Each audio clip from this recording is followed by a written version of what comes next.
A boy at our camp went missing, and we couldn't find him. For some context, it was mid-August, in peak summer, and my family, along with 2 other families, decided to go camping, for the second time ever. This was going to be a 2-night trip where we would spend the entirety of it at our campsite. This means that we would eat, shower, entertain ourselves, and most importantly, sleep here. Anyway, after the 3-hour drive, we finally reached the campsite, and we spent the first few hours setting up our tents, 3 in total, 1 for each family. As it was getting dark, we ate dinner and decided we were going to try to stay up really late.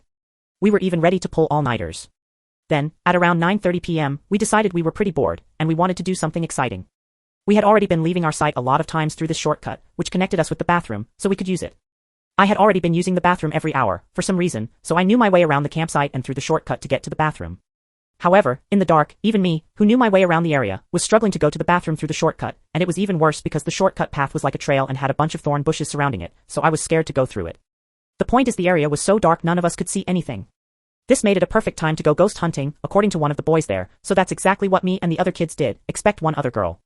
Basically, how it worked was that we used the flashlight on one of our phones to see a bit in front of us, and we wanted to see if we could find any suspicious things. However, by the time we were back, nothing had caught our eye. The only thing we thought was a ghost was actually just an old guy with 2 other girls chatting with him, and we obviously didn't think too much of this. Although that seemed to end the night's events, we later got a message about an hour later saying that one of the boys in the campsite had disappeared along with 2 other girls, and this kid's name was Thomas.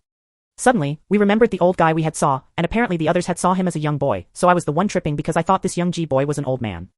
After this realization, we also remembered that we had been videoing the surrounding area while we hunted for ghosts, so we could get video proof of them existing, and we had just happened to catch a glimpse of the boy and the 2 girls on our camera.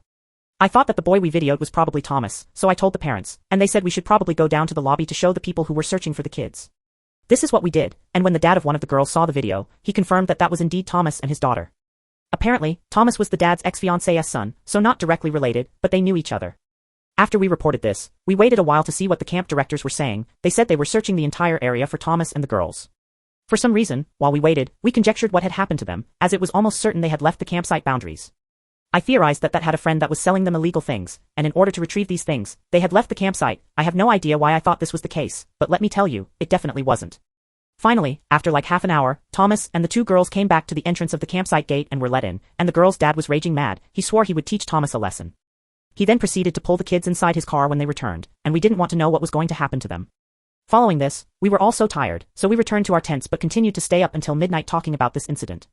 I was trying to scare everybody by saying Thomas was coming and was going to get us, but that didn't work.